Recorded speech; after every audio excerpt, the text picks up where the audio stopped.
Hello and welcome to a special episode of the Property Roundup here on iPropertyRadio with myself, Carol Tallon.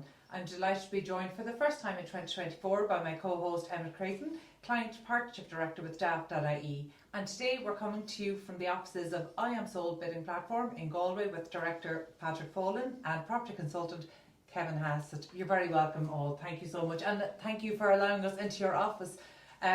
Of course, Patrick, you're a regular on our show, so people will be well familiar with you. So we're delighted to be able to join you here in Galway. Thank you for allowing us in. But the last time we spoke, we were just talking about really Q4 of 2023 was an interesting one in terms of the auction market and some of the trends you were seeing. Now that we're into 2024, you have your data looking back over the last 12 months. Were we right to be optimistic? It's been a challenging but good market.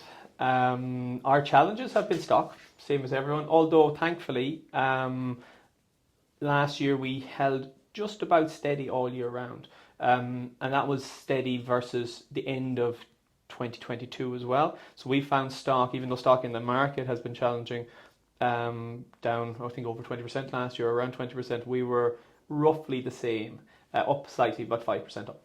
So stock held firm, but what was more interesting then off the back of that was sales were up 26% I think it was, and inquiries were up 34%. So the same stock levels was getting a third more inquiries and selling a quarter quicker than they had been the previous year. So good market, good year for us. We made a lot of changes internally in terms of time frames to get legal packs in, and I suppose improvements on that side. So one of the bigger stats we look at now, which most maybe companies don't look at, is the time it takes us to get a legal pack. So it's under 21 days. I think it's 20.8 days to get a legal pack in. That's a big challenge within the market as well, the time it takes. So I suppose we focus on that. So overall, our time to transact a property is under 3 months. So if we get the, I suppose, property live today, in around 3 months' time, it should be keys handed over. And that's a big challenge in the market as well. Stock is one challenge, and then the time it takes. So we're trying to work within the industry, I suppose, to improve both of those for ourselves and the agents we work with, and also then the vendors who use the platform to give them a faster route to sale. Can I ask you a quick question? And now, our listeners will know I'm a solicitor by profession, so I've worked within this industry, but what's your secret for getting solicitors to get that legal pack together? Like, how are you making that happen? Like, from a solicitor's perspective, I have had agents come to me and get it together. I've had really good bosses who are like, let's get on this as soon as we understand that the client's selling a house. And often I've been in a case where I wouldn't know the house is for sale until the sale agreed notice comes through the door and says, we're selling this property, off we go. So, like, how do you do that? Because I know some of our listeners, the estate agents, will be like, I'd love to know how I put a fire under some of the solicitors to get this thing moving along. Sure. How do you guys do it? There's no magic sauce or one solution, but I suppose first and foremost, because it's auction, we need the legal pack. We need to have a legal pack in order to sell the property. So first of all, so solicitors understand that, and that's a big step in the right direction. But we also have a team of people who work with the vendors, the agents, and the solicitors to get the legal pack, and that's their sole role. Get the legal pack in as quick as you can, and we'll put that in a overall data sheet, and we'll know at the end of it all how long it's taking us per property, or an average per property. So we work with them in terms of, quite often every property we deal with will have something.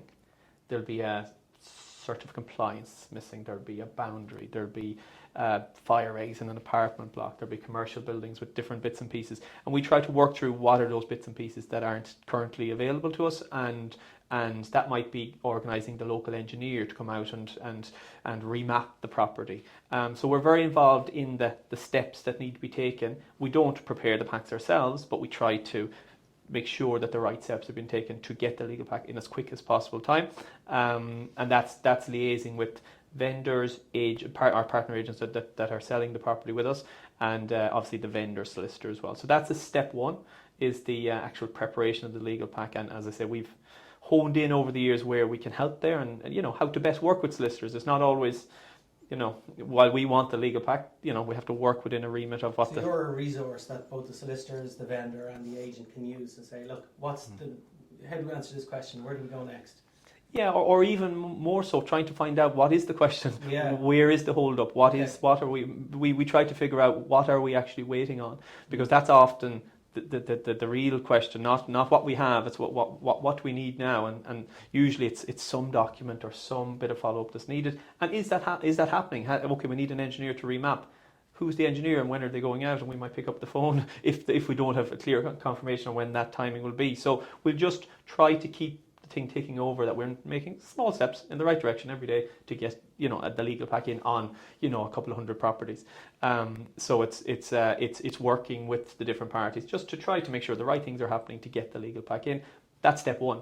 Obviously, you still need to go and sell the property then, and work. There's different work that goes on there. So generally, then it gets taken over by the salesperson. So our legal team will work with the solicitors to get the legal pack in, and then once the legal pack is in, we're selling the property. Our sales team will work with the partner agent. So we work with over 300 partner agents. There are, I suppose, they're the core of our business, and we support them, I suppose. And part of that support is, once there's a property live, we'll work with the buyers to get their solicitor to review that legal pack, to get queries raised, and we'll liaise with both sets of solicitors then, both the buyer and the vendor solicitor, to get the follow-up needed to actually get those queries answered. So that's another big part of it, is the work that goes on with all parties in the sales process, I suppose.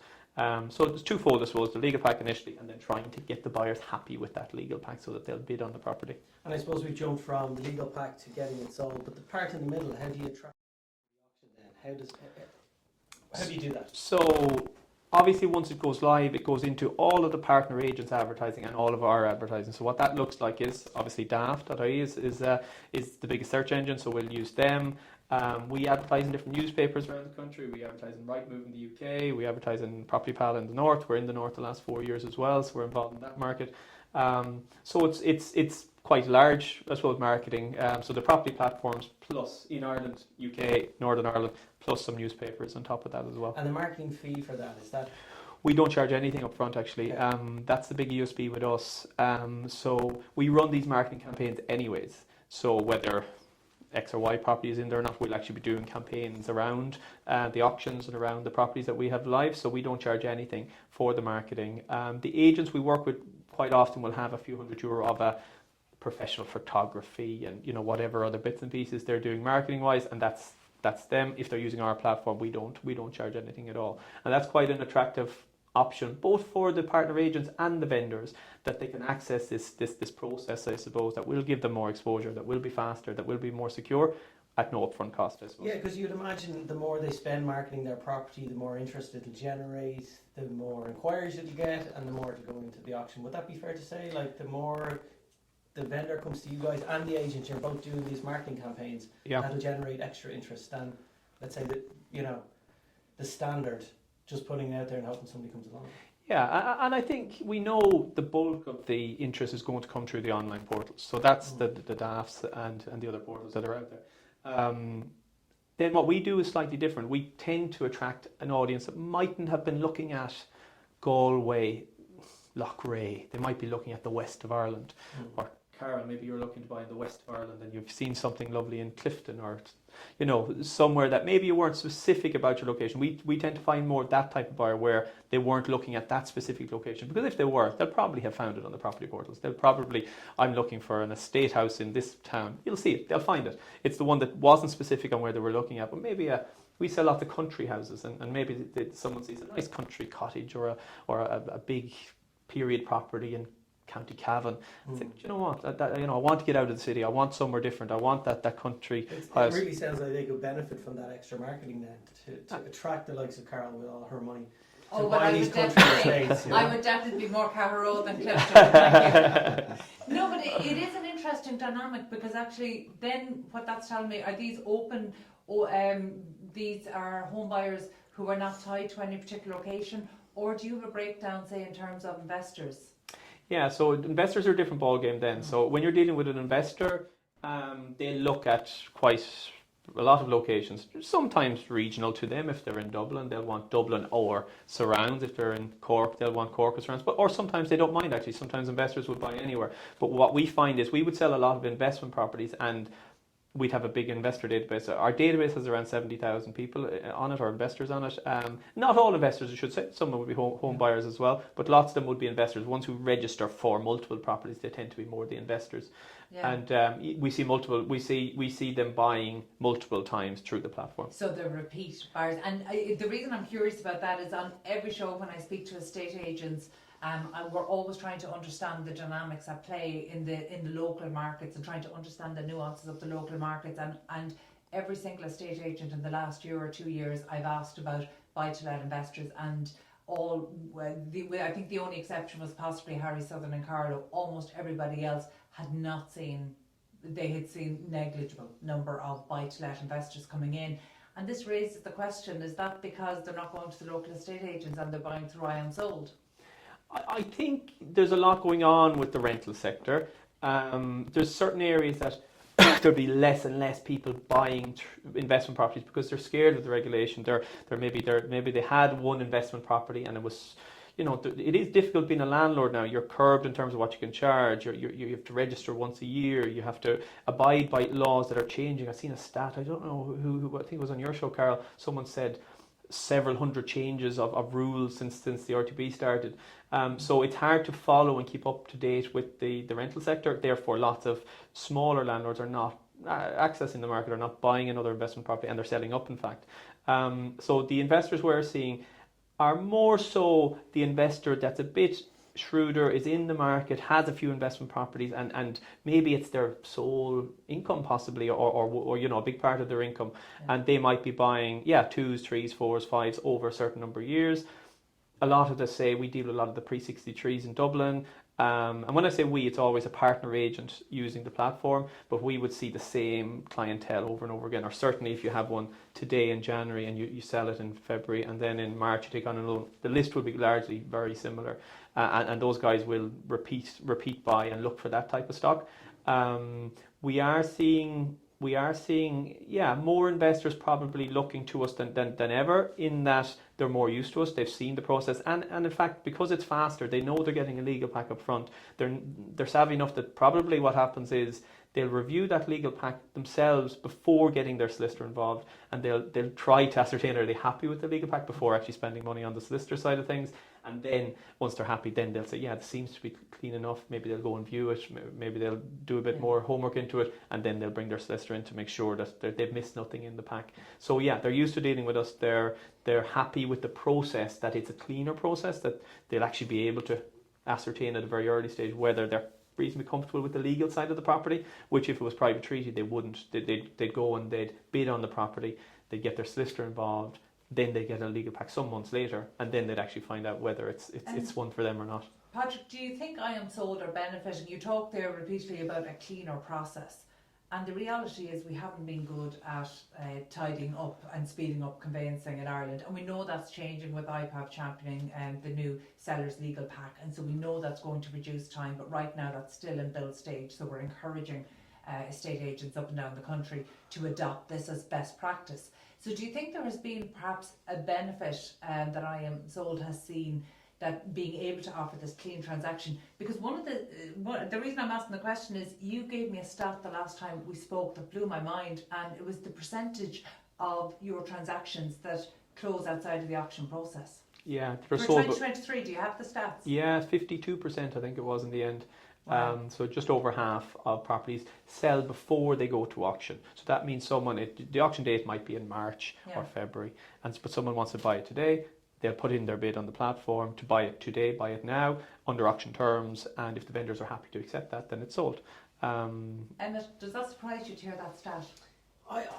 I'm seeing more and more with the online bidding and that sort of thing. People are looking to it to not necessarily find a bargain, but like you said, circumnavigate the inexperienced buyer who might drag the process out, or even more so the inexperienced vendor.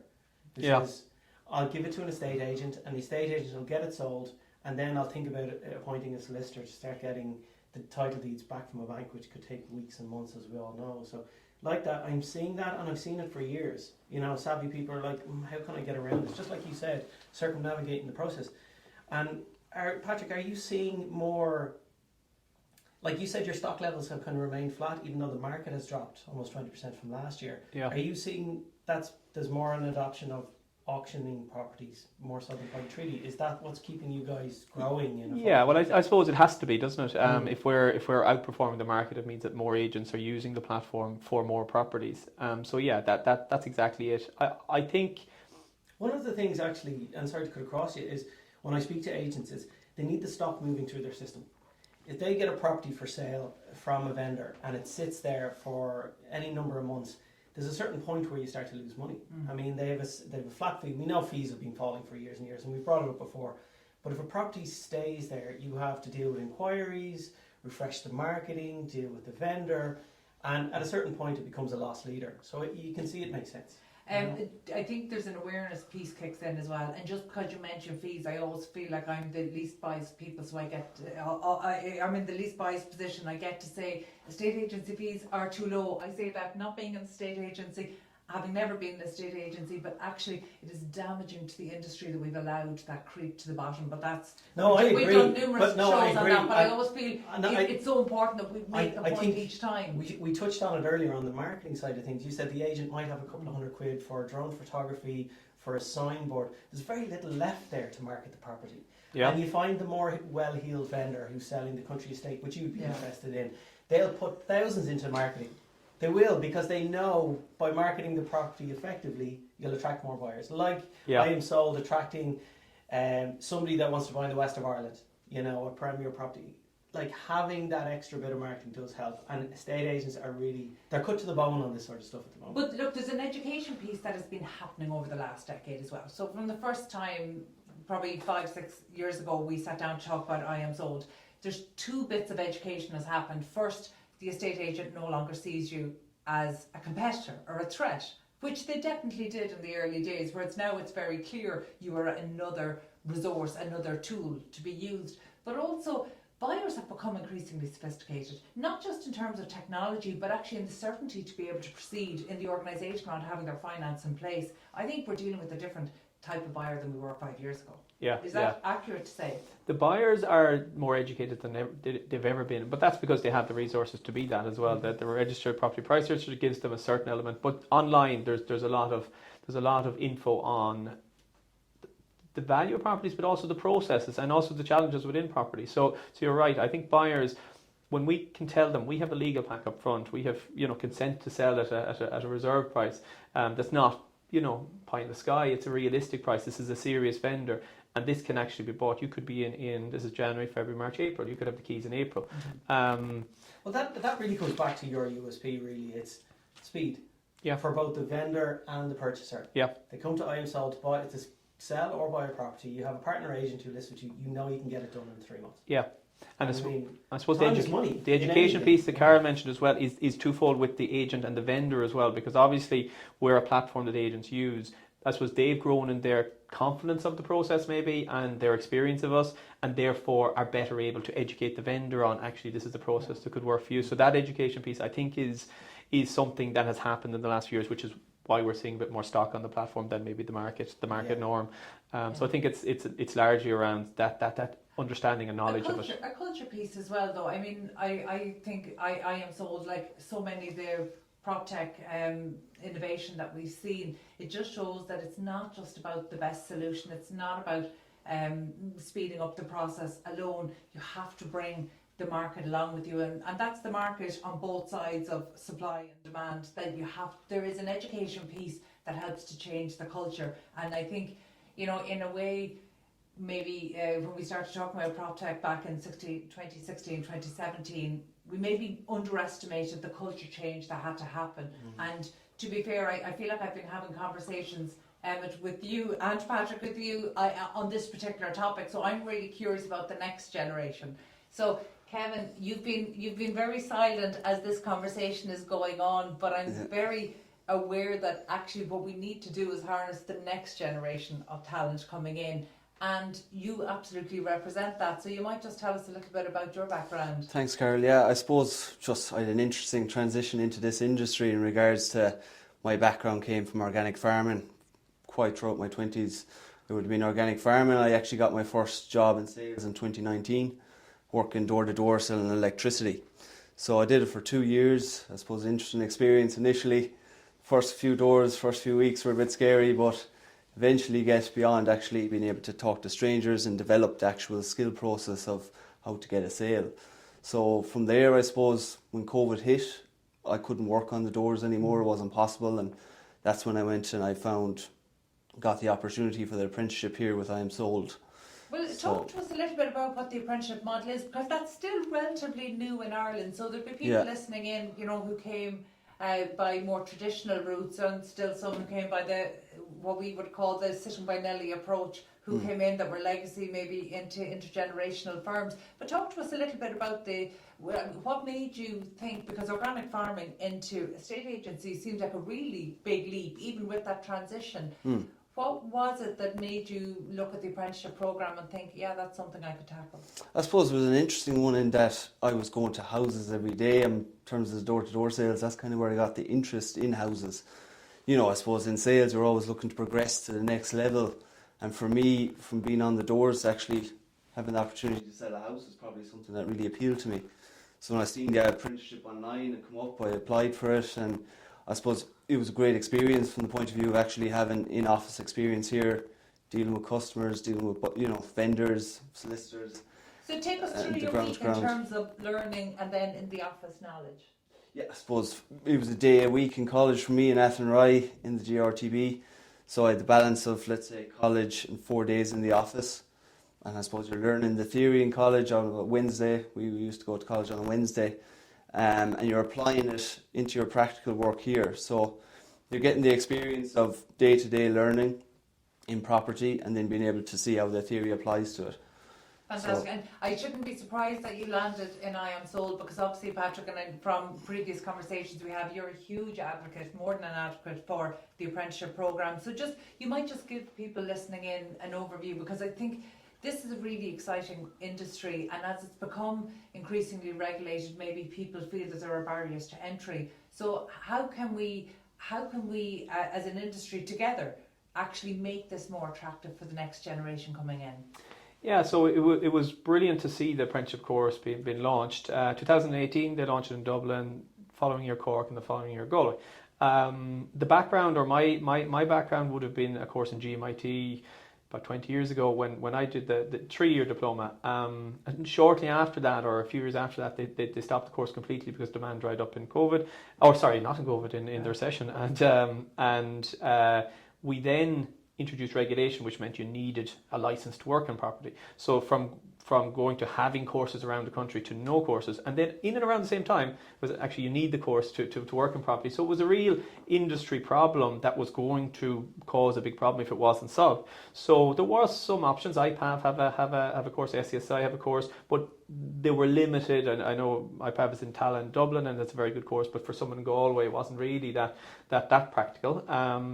But then they launched the apprenticeship course, which was a really good fit for the needs of the industry. So 1 day a week in the course, lots of coursework, lots of projects, and it's something actually has been involved in the steering group for the course. We've tried to manage, because it was actually quite a heavy workload on a lot of the students. I know, Kevin, when you got involved in it, it had been reduced a little bit. I think the year prior to that, it certainly would have been. It was heavier again. So introduced the course, 4 days a week in the office. That's a brilliant learning process of being in your course, doing lots of projects on the industry. And I know you've done marketing and building and law and valuation, so getting an understanding of it in the course, but then actually seeing it in practice in the office. Brilliant entry into the market and into the property industry. And what we've seen was, in the earlier years, there was lots of people within the industry who maybe wanted to get licensed but didn't have maybe a good route to do that. They got on board in the apprenticeship, and lots of those got qualified. Now a lot of them are qualified, and now we're seeing lots of school leavers. We're seeing the age cohort has changed massively. So I think the biggest cohort of people is now around the 20 to 30 bracket, and the next two is below 20, and similarly to 30 to 40. That wasn't the case at the very, very beginning. I think the largest cohort was 30 to 40, and it was quite a lot of 50s plus as well. Do you think that was representative of people who had actually been working in the industry Very and much were so. just looking to Yeah. progress? Yeah, and we've seen that ourselves with businesses we would work with, obviously, that someone in their office would have actually liked to become licensed to do more within the business. And it gives you that legitimacy when you have people coming through the door. And I'd like to dig into the apprenticeship just a little bit with you, Kevin. Yeah. The working in the office, like you said, Patrick, it gives you those, and you say soft skills, but they're very difficult, like the confidence and, you know, working in a professional environment and treating your clients with respect, all that type of stuff. You can have somebody very bookish and they can get in and they can ace all the exams, but that sort of stuff comes really difficult to them. Yeah. And do you feel that helped? Absolutely. I suppose initially just talking on the phone, learning how to talk professionally, you know, that's a big experience in itself. I had the fortune, I suppose, that door to door had given me a good foundation, but when you're selling a high value asset, you know, the confidence level to do that effectively in terms and dealing with the professions. Exactly. Dealing with the estate agency industry, with your partner agents, solicitors, surveyors, all of the people involved in a transaction can be quite intimidating for anyone that's bought or sold a house. Yeah. So, Yeah. and doing it on a professional level for your first time can be very daunting. So I think that part of in the office, I think that's all the best apprenticeships have a level of work experience built into them. They really do. How closely connected, and I'm conscious that your boss is sitting to your left there, Yeah. but in terms of what you were learning on the Wednesday and then coming back to the office on a Thursday, how practical is the course? How much does it prepare you for genuinely walking into an office? I suppose it gives you a foundation. You can't really beat real world experience. That's the one thing I will say. I suppose from the office itself, it's day to day. You get the skill set, repetition over time, and in dealing with, as you say, solicitors, different professions, and eventually you build up the confidence that you're able to deal effectively with them over time. So the course does itself help, but you really can't beat the real world experience. What was it a little easier for you than maybe some of your younger colleagues who hadn't had a profession before or hadn't cut their teeth in probably most, you know, daunting sales job there is, calling door to door? I suppose it would have been, I would have had kind of a benefit in terms of that. In my door to door training, I would have trained others as to how the sales process worked. So to transition into this industry, you know, it was a matter of learning the ropes really and how the process works, as you say, from just dealing with engineers and getting legals together and queries and dealing with viewings and whatnot. So it was just learning that skill set. But certainly, I suppose, in comparison, a lot of my classmates would have probably been in property management. We had a few people that were in sales also. So, you know, I would have kind of learned from them also their experience dealing with just property management and lettings. Interesting. Yeah, which is its own industry in its own right. It's very useful for you being on the steering committee for this to hear firsthand and say that's completely useless, that doesn't work, why are we doing that? Yeah. And I suppose we have to be conscious. Obviously, we're in the sales business, but within the course, they need to accommodate all the different licenses, A, B, C, and D. But I will say I've got some really good feedback from Kevin and from some other of the apprentices that has been implemented in the course, such as too many projects. That was something that kind of came from us and other people as well, that there was feedback, and that's been nice to see that the feedback. So we've a really good group in the steering committee. We've Maeve Hogan, we've Pat David, we've got some really good voices within the industry, and then lots of representatives from employers and course coordinators as well. So we get together, we have a Zoom conversation generally these days. We talk about how the course is going, what the feedback is, and what changes we can make off the back of that feedback. So that's been something that's been really satisfying to see those conversations come to actual real change for, I think there's 250 students or a little more than that now going through first and second year between the three centres, that's making a real change to their lives and improving the quality of what is a very important course within the industry. Fantastic. I'm delighted that you brought up about the different licenses, because actually we're going to be doing a show in about 2 months' time with IPAB around the buyer's agency in Ireland and why that isn't used more. I mean, it's provided for under the licence. It's clear that buyers want more support and in some cases are willing to pay and are in a position to pay for it, and yet it's something that could be a lifeline for rural estate agents where there's no pipeline of new homes, and in terms of second-hand homes, the marketplace is quite slow at the moment. So it could really be a lifeline for rural agents, and they're not using it. So Kevin, in terms of the course that you were on, are there many people who would have trained with you that are even exploring the route of buyer's agency or anything outside of the traditional sales and lettings? I suppose there are a couple. One of my classmates I spoke to recently is actually working in Dublin now for housing needs. She was in property management previously. So I suppose from the people that I graduated with, there's a few of them that have traditionally stuck with sales and just property management, but a few of them certainly would probably go down that avenue, I'd imagine.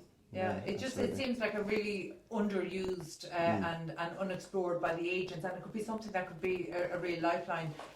Kevin, tell me, what surprised you the most coming from organic farming?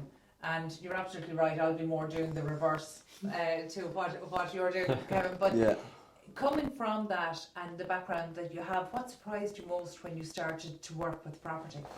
I suppose the difference is how busy things can get, which is great. It's great to be busy. I suppose when you're working on the farm, it's just you have your task for the day and that's done. But with property, there's a variety of tasks you can do. And I suppose that's one of the things that attracted me the most, was the variety in the day-to-day. Your organic farming is what it is. Cattle are fed and whatnot, and the day is done, but the day in property, there's always something new. There's always some challenge that will come up that you have to overcome just to move the process along and to get the sale achieved, so. Kevin, that's so interesting. Organic farming must be very different to traditional farming, because it has never been my experience growing up on a farm that the day was ever done. It's actually something that has carried into our business, so even though it's a professional services business that we run, it's run as a farm. That's a really interesting perspective on it, but it is. I think it's really important for the industry to think about how it can be more attractive for the next generation of talent. Do you know what I think is really interesting too? Is like your diverse background makes you even more attractive of a hire.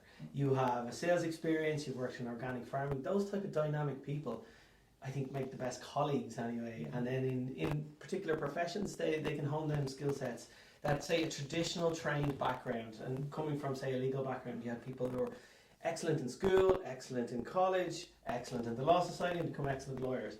But they're terrible salespeople, terrible at business development, but they're excellent lawyers. So the most dynamic people tend to be the best. I'm kind of curious, Patrick, with the industry, with this apprenticeship, we're going to start seeing a lot more different people entering the profession. Will it make hiring a little different? Will, if somebody has an apprenticeship with their qualification, or somebody that went down the classical route of getting educated and then stepped into your door, they're going to know very little. They'll have the piece of paper and they'll have the education behind it, but they won't know how to maybe answer a phone or win a piece of business. I often say that about my own education. So I did 4 years straight out of school into property. I wanted to do that, and I decided I would do it. And I came out of that 4 years with loads of paperwork experience and knowledge, but very little practical experience. As you say, how to answer a phone, how to talk to a vendor, how to negotiate. None of that can really be relayed in the classroom. So in terms of the changing dynamic, where we see the apprenticeship adding a lot of value is there's lots of people out there who, as you say, have got some great life skills, such like Kevin, who's able to deal with people and actually has that skill, which is for me more important than the 2-year apprenticeship will give you the learned skills you need about the background of valuations and law. You can learn that if someone is interested in it, they will pick up the theory. It's the practical and the person that I think in property is probably the most important element to start with, as a starting block, that you're a sort of person that people will trust, people will get on with, people will listen to, and people will take your advice, because the big part of being in this business is giving your advice to both buyers and vendors. I know now, we have clients I speak to on a daily basis that hiring is difficult. Finding the right people for their role is different, and when they find the right person, trying to keep them. And I have a client in Waterford who has a professional footballer on his staff, and he lets him work 1 day a week doing some work in the office while he gets his education, but is still a professional footballer, because he knows that career is short-lived, and he goes, this guy's excellent and I want to keep him. And he's sort of doing what you guys have formally put in place to make sure this guy has the skills necessary for once he steps into the office with his qualification, he can hit the ground running. I think it's an excellent way of starting to bring that life and professional experience with the added level of qualification into the industry. Yeah. And it'll bring the industry on a hockey curve upwards, you know? Yeah, well, it will, but only if the industry itself is self-sustaining. You know, we've talked about it here at the race to the bottom. We've had a conversation around marketing fees. You know, I genuinely think the industry itself has a problem that it is not making itself self-sustaining. It's almost eating It'll be its part own of the tail. process. You'll have people like Kevin coming in with your background and say, well, organic farming is, we can't keep cutting the prices because organic farming is more labour intensive, you can't use toxins and so it's more expensive. And these sort of people will enter the industry and start, breaking the status quo and say, no, hang on a second, I won't race to the bottom, I won't eliminate my marketing fee, I'll look for more for marketing, I'll up my fees. This sort of stuff will start pushing the boundaries with bosses and saying, look, this is the way we're going to run things. Can that work, Kevin?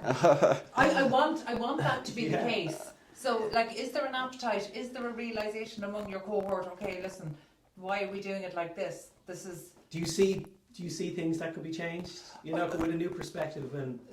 Look, I suppose I imagine for myself, what am I now? Nearly 3 years in the industry, and I suppose it's been a lot of learning over those 2 years, 3 years now coming up. So, I guess it would really, to be fair. So it takes a little while to get your feet under the table to actually see how it works. Exactly, so it you does. can break it and make it better again. I suppose, as you say, it goes back to having the confidence and the experience behind you as well. And for me, even I'm learning every day, even still. It's one of those that over time, I think eventually you could see that happen for sure. I think it's a really good point, getting that confidence, because it's those sort of voices who will change the industry. Yeah, and there is an issue around fees, and I'd be a big proponent or voice in terms of the fees for agents. I say to agents, we talk to agents daily, and it's a big part of our job, is the fees are going to a level that is unsustainable in the long term. And you have to look at are you profitable at the end of the year? Are you able to make ends meet? When we started out 12-ish years ago, the fees were maybe 2-ish%, 1.5%, and then maybe down to 1% in Dublin, in some areas. Whereas now it's almost 1% in most areas, 1.5% if you're lucky. So it's gone from kind of 1.5% to 2% to probably 1% to. I've seen it drop below 1% where there's new entrants coming into a small market, and it is such short-term thinking. Yeah. And it doesn't serve buyers, it doesn't serve sellers, and I think there's a conversation that needs to happen where actually the industry or consumers need to understand that if they want a streamless property transaction, then that requires technology, it requires educated people, it requires processes and efficiencies that actually demand investment. And I think, and I've probably seen it more from the perspective of PropTech and seeing really good innovations not be adopted because there's no margin to adopt it. And if we are in an industry that isn't leaving itself enough room to invest in improvement, that's not a sustainable industry. Yeah. What I think will happen, and it's only my own musings, is that you will see forward thinkers like you guys bringing in this business and taking on apprentices with life skills that are very transferable.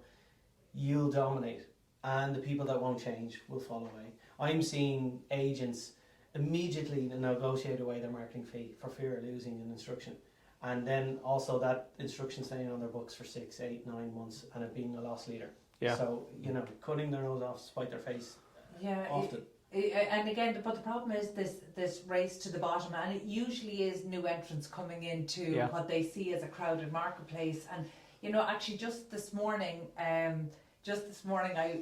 was interviewing an estate agent in North Dublin, and we actually talked about how estate agents within their individual marketplaces, they know the nuanced supply and demand. Not only do they know every property that's on the market and what's likely to be coming into the pipeline because they're out meeting and valuing properties, but in terms of demand, they don't just know demand the way I spout off figures from various reports. It's actually more that they know the couple, they know when they got their finance, they know how long it's in place for. They've walked with them through other properties, so they've seen what delights them and they've seen what disappoints them. So they know, when they know the demand in a local place, they know the demand.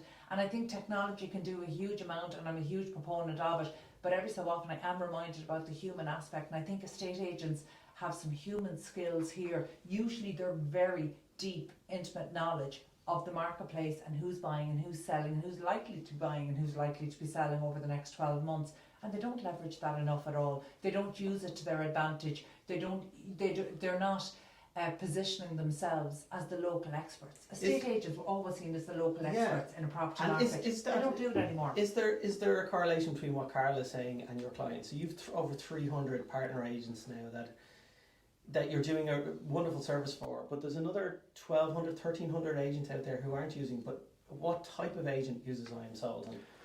Yeah, that's a good question actually. A bit of it is agents we've had the time to interact with and meet, and we've hired a new business developer. So we've always done it in-house with some of the staff, and actually we need to get specialised business developers. So for the first time we've got someone just doing that role from Dublin, Colm Egan, who started with us last year. A big part of it is awareness. I think most agents are aware of us. But a bit like Carol, you're saying with the agents understanding something, they probably don't really understand us. They know we do online bidding and auctions, and they know maybe some other agents who use us, but they probably don't fully understand what we bring to the table. So that's our challenge. Maybe that's one of our biggest challenges, getting more that visibility message. and around your business and what you're doing and stuff like that. Yeah, and sitting the more down. stock you have, I'm sure, like, it'll be up there. They'll see it. Yeah, as it grows and as they see the successes, and we're seeing, I think a lot of agents and maybe vendors have maybe a misconception around what types of properties should sell by auction, but we're now seeing all types of properties. We're seeing nice family homes, we're seeing the doer-uppers as we always did, we're seeing commercial properties. So it's probably an understanding of what our process is and why it works for all types of properties. And why does it work for all types of properties? Because traditionally it would have been those large estates or larger homes. Yeah, so we're flexible. Because a lot of properties are selling before they ever go to auction, we're not excluding your first-time buyer who won't go to that auction in a month's time or 2 months' time because they just won't know what they can bid or what it will bid to. Whereas if that first-time buyer come to us today and say, look, I'd buy it for 500, that's my budget, could you put that forward to the owner? We absolutely will. The owner might say 510, 515, there might be an element of negotiation, but if they're given the green light to try and buy that before it goes to auction, they still need to get their legals checked as quick as they can. They have to have their funds in place and go to their bank with that we're buying this at 515.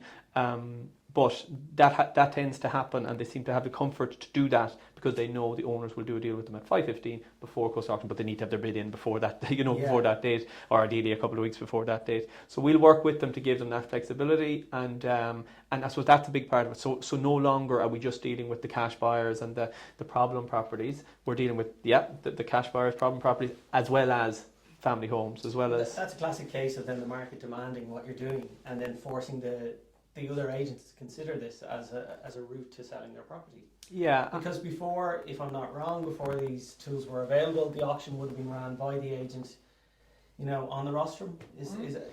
Yeah, for the odd one that did auctions, not a lot of agents did actually auctions because it is a specialised end of the market and not necessarily suited to all properties. If you're running an auction in a local hotel or function hall, you're really going to auction on that date. Are you putting that nice family home into that auction? Probably not. They're probably never going that way. Will they use our platform for it? They may do if the vendor would like a faster, streamlined process. So that's the difference, I suppose, is that traditionally, even though auctioneers had the option of going to auction, they wouldn't do it with a big percentage of their properties, whereas now with our platform, it's more vendor-led. Would the vendor like a faster process? Would the vendor like a more secure process? And if they would, then this is an option for them. Sorry, Joe, apologies. Yeah. They're just because I'm curious and I'm conscious of time as well. One of the barriers to auctions is not about the vendors, it's about the purchasers and them being supported by mortgage. And I know it's something we've discussed many times here in the past, and every time I speak to a mortgage broker or a bank, they will always tell me that the banks support that. But when we speak to buyers, that's not the reality on the ground. So have you a breakdown in terms of the properties, your 48% that does go to auction? What breakdown of those our mortgage. That's a good question. I know our breakdown overall, which is just under 60% but now. But if 52% are being sold prior to auction, it's a slightly different process. Yeah, and it's true. And actually, that's probably a bit of data that would be interesting. It'll take a little bit of work to get there because we don't have a process in place to calculate that. I'm going to give you a guesstimate. It's going to be a good bit less. So our average is probably 60. Well, sorry, it's just under 60% overall of ones that are sold pre and at auction. At auction, I'm going to say a lot less. I'm going to say more like 10 to 20%, something in that range. of the So ones how that are at can- auction. How can we get the banks and the mortgage providers to step up and deliver on what they say they're doing? How can we actually make it so that home buyers feel confident, mortgage home buyers feel confident bidding at auction? It's challenging. I suppose the first biggest challenge will be they don't know what their purchase price is going to be, so they have to go to the bank to say, I'm going to bid on this property at auction. Unless they have a very big budget that they know they're well within it, they don't know what they're going to spend on the property. So that's one challenge, I suppose. And if they're marginal on, I suppose what they can definitely borrow, because they can get their loan or they can get their agreement of principle, and they can get it for 515. They would still need to go to the bank to make sure that 515 is definitely there. Number one, and then number two, the challenge around the growing demand of the banks in terms of the legal paperwork, I suppose. So that's been a challenge, and that is a challenge. So whatever the banks want becomes what a property needs, I suppose. And I suppose getting those legal packs better organised and streamlined is a challenge for the market as well. So the solicitor needs to be very comfortable that they have everything that the bank could or may want in order for them to allow the client to draw down the funds. So the solicitor side of things and the legal pack side of things has to be maybe a little clearer as well, because it is challenging for a solicitor to say, yes, you're 100% confident that you can bid on this property, you can put down your 10%, which is a contract deposit, non-refundable, and the banks will lend. So what do we need to do? I think those two things is more certainty on that funds are available, and maybe more certainty around the legal pack as to what the bank require, and yeah, I suppose that's a bit of a grey area at times. That feels like, but that genuinely feels like a solvable problem, that actually we can see the tightening up of the legal sellers pack, not just through I Am Sold, but actually through the new sellers legal pack bill. Hopefully will be enacted in 2024. Again, we really want the industry to treat that as if it is in now, so that we're all striving for best practice. But that feels like a disconnect that should be easy enough to connect, and I just wonder, is the motivation missing to do that, and is that something that you champion yourself?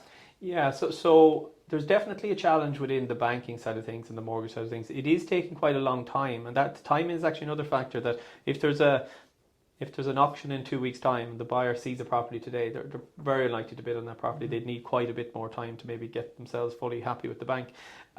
Historically, one of the challenges within the Irish market is there's a lot of baggage within the planning and the property and the legal side of things. We're not like the UK, where they have had it very streamlined for a very long time, and it's simple enough process. So there is that challenge, even though, Carol, you're right in saying on the face of it, having a legal pack ready, that should be straightforward enough. But the challenge we have then is you could have a right of way along the back boundary of a country property. Will the bank see that as an issue? Will they not? Actually, we don't know until we go to the bank and they decide on a given day. So there's a lot of grey areas that in certain properties will throw up as we really would want to get this sanctioned by the bank. So maybe we need a lot more clarity around what is allowable and what is not for certain properties that might have tweaks or quirks. And I would suggest the other thing we need is a lot more competition in the Irish marketplace across mortgages, because it is ridiculous in 2024 that we have a contracting mortgage market. It just doesn't make sense. But look, there's only so many problems we can solve today. I am conscious that we do need to wrap up. Patrick, just I suppose finally, thank you so much for allowing us into the thank you, Carol, for coming in. Yeah, it's great to have you. Absolutely beautiful, very impressive. Just maybe for people who are thinking of potentially buying or selling in 2024, what are your expectations? So again, interesting year ahead. Interest rates have obviously gone up hugely in the last year, 18 months. That's providing an element of suppression to the market, but appetite seems to be there. You come into January and you think, how are we going to go? This is going to be interesting to see how we're going. Inquiries are way up in January. I know, Emmet, you said similar stock wise. We discussed this before we went on air, that we've had a 36% increase year on year for January, from the 1st to the 16th of January, and it's our best year in 16 years. Is that an increase in inquiries? An increase in stock going onto the Daft platform. Fantastic. So how far in advance would you guys list with us, with Daft, before you go to auction? It's case by case. Yeah. On average, a property sold within 6 weeks, so you can say it's probably sometime around the 6 week mark, but it's case by case. Some properties will be gone in a week or two because there's been a flurry of interest and bids have come in. And do you have say we'll put it up and we'll have the auction in 3 months or? No, generally what we do is we put the property live under pre-auction marketing where we don't have a date set, and then give it a few weeks of marketing to assess the interest, I suppose. Mm-hmm. If there's lots of interest, then you set a date for maybe 2 weeks' time, etc. If there's not a lot of interest and then you're dealing with one or two, you're probably giving it another bit of time to see where are we with this one or two. Are they going to bid on it, and maybe it'll be sold before we ever go to auction, or are we going to build momentum, and is there going to be... Is there a sweet spot, do you think? Like if other agents are listening to this, they'd be like, I'd really like to know if there's a sweet spot where I should put it up for a couple of weeks before I set the date, or is it really on, you measure on inquiries? No, I think the question you're asking is if there's one you're very confident is going to be, like sometimes we get a farm of land, you could have 50 acres, and we know there's going to be good appetite because the local agent knows, and as Carol said earlier, really understands the buying pool. So we're saying, what's the sweet spot for that? It's between 4 to 6 weeks. 6 weeks is probably closer to right, I think, particularly if there was maybe a building on it or something like that, to give it a bit more time for research around, the buyer's research around the legal pack around that. But 4 weeks for just land, 6 weeks if there's a building on it is probably about right. That's very interesting, yeah. Super. Thanks a million, Patrick. As always, I always appreciate your insights. Both, yeah. Thank you very much. Thanks very much. Kevin, it was an absolute pleasure to meet you. It's so exciting to see the next generation of talent coming in and hopefully shaking up the market. And I suppose the most important thing I would like to know now, because you're 3 years or in your third year into this journey, would you recommend it to a friend? Would you recommend a career in property to a friend? I would, absolutely, yeah. And I know I kind of came a non-traditional route some ways, but absolutely, it's very rewarding. It's a challenging career, but no 2 days are the same. It's full of variety, so I absolutely would recommend it. Yeah. Fantastic, and I promise you I'm willing to commit to a knowledge share of sharing any property tips I might have picked up along the way in exchange for organic farming. Very good. If you're happy to enter into that kind of a deal, I would be delighted. Thank you so much. Thanks very much. And Emmet, as always, I'm so delighted you were able to join us today. I feel like we've touched on so many topics, just scratching the surface of topics that 100%, are really bigger conversations that the industry needs to have, and they're not having, and there's no one really to facilitate those conversations. I know, similar to Patrick speaking to 300 agents, I know you spend your time speaking to agents. We've touched on some of the problems. What are the biggest problems that we need to focus on for estate agents in 2024? I think one thing that comes up constantly with the agents I'm talking to, well, just a bit of feedback on our show. I get a lot of feedback per week on the show, and they're like, these are the nuggets I want to hear on the next one. So if I'm asking a couple of questions that are agent specific, they're asking me to ask you. Agents love to know the little bits, the little nuggets they can take home, so we'll continue to do that. But one thing that comes up constantly is, how do we increase fees? And it's not something like Daft can do, or but the knowledge share, as Carol puts it, is the best way to do it. And marketing seems like the easiest win at the moment. It's like educate the public on, if you market your property effectively, you'll get more bids, more offers, and then the estate agent can work their magic and increase that price. And that's what everybody's looking for, a faster sale and more money. So for that property, using a tool like I Am Sold, getting it through the market, like you guys have phenomenal numbers, getting it through in 3 months, a legal pack in 21 days, this stuff is like, it's market leading kind of stuff, and with the iPad bill making its way through the government at the moment, and fingers crossed that comes to fruition by the end of the year, we're looking at a new market next year. So speed, marketing, fees, these are the key topics. Winning more business. I mean, our raison d'etre within Daft over the next years, how do we help our clients win more instructions? How do we use our technology and marketing expertise to funnel that back to our clients to figure out how do we make them a bigger business next year? And as I said, really good green shoots for January. Best year in 16 years after quite a tough year last year for clients and agents. This year is looking like it's going to be much better. Hopefully so, and I know we'll have plenty of opportunity to discuss it, because we're going to be meeting at least once a month at various places. Today we're in Galway, last time we were in Kildare, we've been in Dublin, I know we're heading to West Cork, so I'm really excited. Yeah. So if there's any agents around the country that would like us on our road trip to drop into the office, my only requirement is that you have good coffee. but I'm willing to bring my own if necessary. That's all we've time for today. Thank you so much to Patrick Folan and Kevin Hasset from the I Am Sold team, and also to the rest of the team who are behind the glass, being very well behaved, and I hope we're not disturbing their lunch break or anything like that. They're keeping a close eye on us, I can assure you. So thank you so much for allowing us to disrupt your office today, and as always, special word of thanks to my co-host Emmet Creighton, Client Partnership Director with Daft, Ireland's most visited property website. Finally, thanks to our producer who's sitting very quietly at the end of the table, Katie Tallon, and to the production team at Hear Me Roar Media, who will sort out all the sound issues after the event. We'll catch you on the next episode of the Property Roundup here on iProperty Radio.